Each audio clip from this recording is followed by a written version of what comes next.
ಇಂದಿನಿಂದ ಚಿಕ್ಕಲ್ಲೂರು ಘನನೀಲಿ ಸಿದ್ದಪ್ಪಾಜಿ ಜಾತ್ರಾ ಮಹೋತ್ಸವ ಆರಂಭವಾಗ್ತಾ ಇದೆ. ಧರೆಗೆ ದೊಡ್ಡವರು ಹಾಗೂ ಪವಾಡ ಪುರುಷ ಸಿದ್ದಪ್ಪಾಜಿಯವರ ಜಾತ್ರೆ 5 ದಿನಗಳ ಕಾಲ ನಡೆಯಲಿದ್ದು ಚಂದ್ರಮಂಡಲ ಪಂಕ್ತಿ ಸೇವೆ ನೆರವೇರಲಿದೆ. ಇನ್ನು ಜಾತ್ರಾ ಸಮಯದಲ್ಲಿ ದೇವಸ್ಥಾನದ ಆವರಣ ಹಾಗೂ ಗ್ರಾಮದ ವ್ಯಾಪ್ತಿಯಲ್ಲಿ ಪ್ರಾಣಿ ಬಲಿಯನ್ನು ನಿಷೇಧಿಸಿ ಜಿಲ್ಲಾಧಿಕಾರಿ ಶಿಲ್ಪಾ ನಾಗ್ ಆದೇಶ ಹೊರಡಿಸಿದ್ದಾರೆ.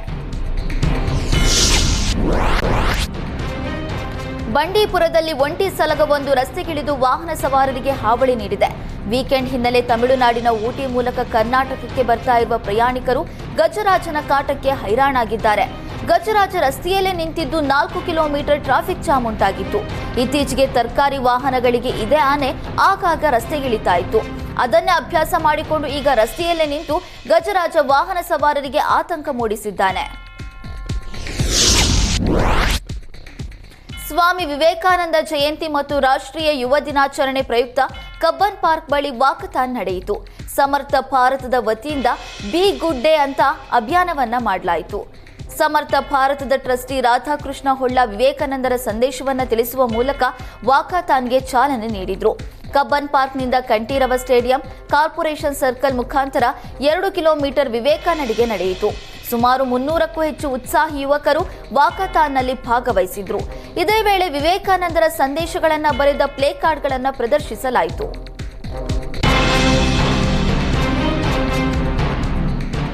ಚಿಕ್ಕಮಗಳೂರು ಜಿಲ್ಲೆಯ ಕಳಸಾ ಪಟ್ಟಣದಲ್ಲಿ ಆದಿವಾಸಿ ಬುಡಕಟ್ಟು ಸಮುದಾಯದ ಹಲಸರ ಸಮಾವೇಶ ನಡೆಯಿತು. ಹಲಸರ ಸಮುದಾಯದ ವತಿಯಿಂದ ವಸತಿ ರಹಿತರು, ನಿರುದ್ಯೋಗ ವಂಚಿತರಿಗೆ ದಾರಿ ತೋರುವ ನಿಟ್ಟಿನಲ್ಲಿ ವಿಚಾರ ಸಂಕಿರಣ ನಡೆಯಿತು. ಸಾಮಾಜಿಕವಾಗಿ ಆರ್ಥಿಕವಾಗಿ ಬಲಪಡಿಸಿ ಸಂಘಟಿತರಾಗುವ ನಿಟ್ಟಿನಲ್ಲಿ ರೋಟರಿ ಸಭಾಭವನದಲ್ಲಿ ಪ್ರಥಮ ವರ್ಷದ ಸಮಾವೇಶ ಅದ್ದೂರಿಯಾಗಿ ನಡೆಯಿತು. ಸಮಾವೇಶ ಉದ್ಘಾಟಿಸಿ ಮಾತನಾಡಿದ ನಯನ ಮೋಟಮ್ಮ, ಹಲಸರ ಸಮುದಾಯಕ್ಕೆ ಪ್ರೋತ್ಸಾಹ ನೀಡುವ ಉದ್ದೇಶದಿಂದ ಬಗರ್ ಹುಕುಂ ಕಮಿಟಿಯ ಸದಸ್ಯರನ್ನಾಗಿ ಮಾಡಲಾಗಿದೆ. ಸಮುದಾಯದ ಅಭಿವೃದ್ಧಿಗೆ ನನ್ನ ಕೈಯಲ್ಲಿ ಆದಷ್ಟು ಸಹಕಾರವನ್ನು ನೀಡ್ತೇನೆ ಎಂದು ಹೇಳಿದರು. ಕಾರ್ಯಕ್ರಮಕ್ಕೂ ಮುನ್ನ ವಾದ್ಯಗೋಷ್ಠಿಯೊಂದಿಗೆ ಕಳಸಾ ಪಟ್ಟಣದ ಪ್ರಮುಖ ರಸ್ತೆಗಳಲ್ಲಿ ಮೆರವಣಿಗೆ ನಡೆಸಲಾಯಿತು. ಬಣಕಾರ ಸಮಾಜದ ವತಿಯಿಂದ ಬೆಳಗಾವಿಯಲ್ಲಿ ಅಖಿಲ ಭಾರತ ಮಟ್ಟದ ವಧುವರ ಮತ್ತು ಪಾಲಕರ ಸಮಾವೇಶ ಹಮ್ಮಿಕೊಳ್ಳಲಾಗಿತ್ತು. ಡಾಕ್ಟರ್ ಬಿಎಸ್ ಜಿರಗೆ ಸಭಾಂಗಣದಲ್ಲಿ ಸಮಾವೇಶ ಅದ್ದೂರಿಯಾಗಿ ನಡೆಯಿತು.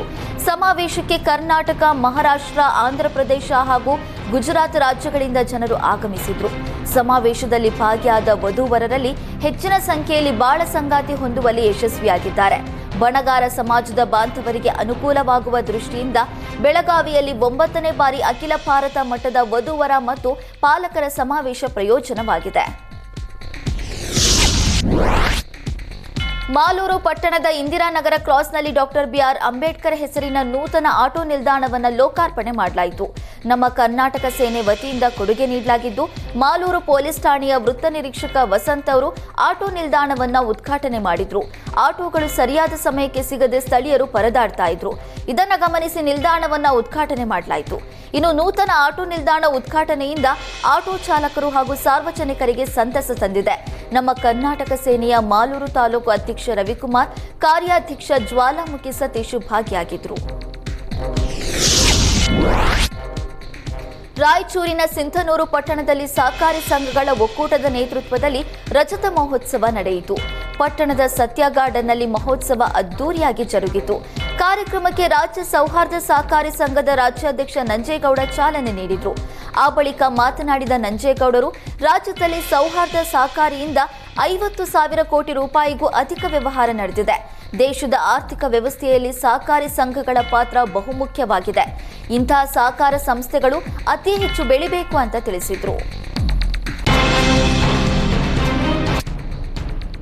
ಕೋಲಾರ ತಾಲೂಕಿನ ಸಹಕಾರ ರಂಗದ ಪಿಎಲ್ಡಿ ಬ್ಯಾಂಕ್ನ ಚುನಾವಣೆಯಲ್ಲಿ ಭರ್ಜರಿ ಬಿರಿಯಾನಿ ವ್ಯವಸ್ಥೆ ಮಾಡಲಾಗಿತ್ತು.